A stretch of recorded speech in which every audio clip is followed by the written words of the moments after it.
What's going on, Duck Nation, College Football Nation? This is UODuckBros, and we're doing our very first installment of what we like to call Prediction Reaction, because of the fact that we totally missed. Because we suck.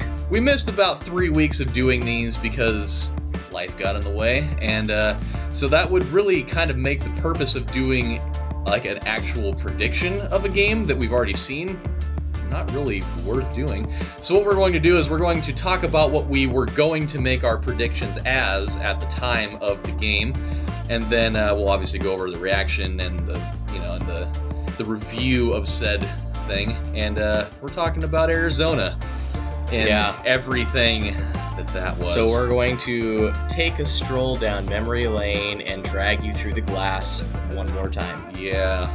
Because it really does need to be talked about. Yeah, and so before we get into the review part of it, what was your prediction going to be for the game? Well, you know what? If you were to ask me at the time, because Oregon was favored by what? 23 by Vegas. 23 points, okay. Which is understandable at that point as well. By the way. I was definitely thinking we were going to win by at least 21 points. My score in my head at that time, I was thinking Oregon was going to be about 35, and they were going to be at about, like 17, 14, somewhere in there. Because I really did feel like, despite the deficiencies that we had seen previously in the Washington State game, I felt like we were at home. It was the revenge game in a sense. Yeah, everything was all hype. We were, busting out the uniforms. We had the pink and black going on. It was just supposed to be a special night. And so I just felt like, it was going to be one of those games where, we just do what we need to do and we have better talent. We were going to win because, I just felt like person for person, and them having a freshman quarterback, it would show because Autzen is Autzen, and it's not an easy place to win. So that was my prediction. I mean, I had at least a 21-point victory, if not more. Well, I'm glad that you're the one that thought it, because I knew you were struggling with it all week. He knew this, but the entire week, I just had this feeling in my gut. Not necessarily that they were going to lose, but I totally felt that was a possibility. And I was just sitting there thinking the whole time, I don't know how I feel about it. Like, obviously, Oregon was better at virtually every position outside of the offensive line, because the offensive line was still in shambles at that point, and Arizona, I believe, had a pretty, laden line of like juniors and seniors or whatever, so not any injuries really. Definitely a much stronger line in that sense. But I mean, obviously Mariota's Mariota. They have, Oregon's got the strong running game. Arizona, trying to replace Kadeem Carey is never an easy task. And the Beavers are going to score. It only took them 5 million years to score. Okay, so that's beside the point. And, while Oregon was still struggling on defense, I figure, there were a lot of things that they were going to have learned after the Washington State game. They'd at least, try to dial up some more pressure. And, I figured that Oregon would still find a way to win the game because they're at home in front of their home crowd. And, it's you gotta get payback for the drubbing that happened last year. Even though their heads probably weren't in it all the way and Mariota was hurt, it's a different thing altogether. And so I was thinking, it was going to be a rough game, but Oregon was going to find a way to win. But in the back of my head, I was thinking to myself, how embarrassing is this going to be if A, Oregon loses again to Arizona for the second year in a row, and D, not B or C, but D, how embarrassing is it going to be if they lose while they're wearing pink uniforms, damn it, and it did not disappoint. So my prediction for the game at the time was going to be, I figured that it was going to be like a 31-28 kind of game. Like, I figured Arizona was going to find a way to score, and I figured that Oregon was going to find some ways to score, and that it was going to be a grinder somewhere in the end, which I wasn't wrong necessarily, but I wasn't right either. Neither one of us were. No, so that was the prediction part. Here's the reaction coming in, so take it away. Well, the reaction was probably very similar to pretty much all of Eugene and the surrounding areas, which was a lot of silence, a lot of cuss words, And Silence and cuss words at the same time. in my head. Yes. Yeah, I was saying a lot of those in my head. Mhm. So it was silent. Here's the thing that killed me is that Oregon played great defense in the first half. They held them to 3 points. Yeah. 3 points. I saw that. I was like, you know what? It's 7-3 at halftime, which not really what you want offensively, but you're holding a team to 3 points at halftime. Like that's pretty good. And then just, oh my God, it just went south so I'll tell you fast. what, I was at that game. Yeah, I went. I have officially banned him from going to any Oregon home game When we're ranked number 2. when we're ranked number 2. He has been to 3 games, consecutively now? Yeah. 3 2 games. Stanford games.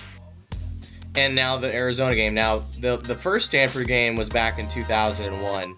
When they had the we chance had- to go to the championship. Right, and that was the one game we lost at home. Which, I didn't really think about it much back then until, a couple obviously, years ago at Am I the reason they lost? No. But we're kind of superstitious in that way, though. We honest really to are. God, I'm going to tell you what, though. Everybody in that stadium, and I'm sure some of the other people that do YouTube videos were there too, and they can attest to this probably, were absolutely blown away. I mean, and I can't speak for everybody else that was there, but I can speak for myself. I've been to a lot of games, and that was the quietest I've ever heard Autzen Stadium at times in that game than I can remember ever. And I'm talking about even the years that Oregon was a bad football team or a mediocre football team. I have never heard it that silent before, because every single time Oregon needed to have something happen, for the most part, they wouldn't get it done. And just as Oregon, we started to get into the game, the crowd was starting to get some momentum and things were starting to happen, it was very confusing to me. The play calling was confusing. We were really upset with the play calling. Oh. Third and 20. The third and 20 run play. Run for a first down was pretty much the microcosm of the way the whole night went, because you're watching that play unfold, and obviously in the stands when you're up high, you can see a lot of things happening before they take place. And you just knew right away when he handed the ball off, he was at least going to get 10 yards before they saw him. And then you're like, okay, well, you know what? It's going to be close. They're going to... Oh, nope. He got 23 yards or something like that. And then you just knew, okay, this is the way the night's going to go. I just went, damn it! Come on! Yeah, it was absolutely incredible. Man. And then, obviously, there was the Tony Washington antics. Which, you know what, to be honest with you, yes, that contributed, but that wasn't the reason we lost the game. I know, but it's one of those, it's a boneheaded play, and he's a senior, and he knows better, but you know what? You know what, though, in almost we did not deserve to win that game, because Oregon did not play Oregon football. No, they didn't. Now, granted, that fumble that we returned for a touchdown that was called back was a touchdown, was a fumble. They didn't review it, but that, to be honest with you, that doesn't matter either. What matters is when you look back at the game, Oregon had a rough time getting it going. Yeah, when we needed to make stops on third down, we couldn't get them. When we needed to continue to move the chains and get a score or make something happen, we didn't do it. And I know post game people were saying that they wanted Helfrich gone, or they wanted gone, or they wanted Brooks, or not Brooks, they wanted Frost gone. I don't know why. And here's the thing, we're talking about a defensive coordinator that was at that time 5 games into his career, right? Mm-hmm. We're talking about Scott Frost, who's been there 1 year. This is his second year, and a second-year head coach. And we're talking about Mark Helfrich, who has the same coaching record at this point as Chip Kelly did at that point. We're talking about, all of these things were like falling apart after a loss, which, I get it. You don't want to lose to an unranked team, but you can't just say Rich Rodriguez is a very, very good football coach. And you can tell. Look at Michigan right now. This is what happens when they don't have him there. I know he wasn't super stellar when he was there, but they weren't going, for a season. Well, this is the worst that Michigan's been in a long time. They're in shambles. And then you look at West Virginia. Look at where they are since he left. They're not even relevant anymore. Well, kind of. Not really. Well, not. They haven't not, been well, to a not major like, bowl game no, since he left. Not like they were, obviously not. But yeah. And that one they went to with Bill Stewart as the coach was just because of the players that he had inherited anyway. So it really was still Rich Rodriguez anyway.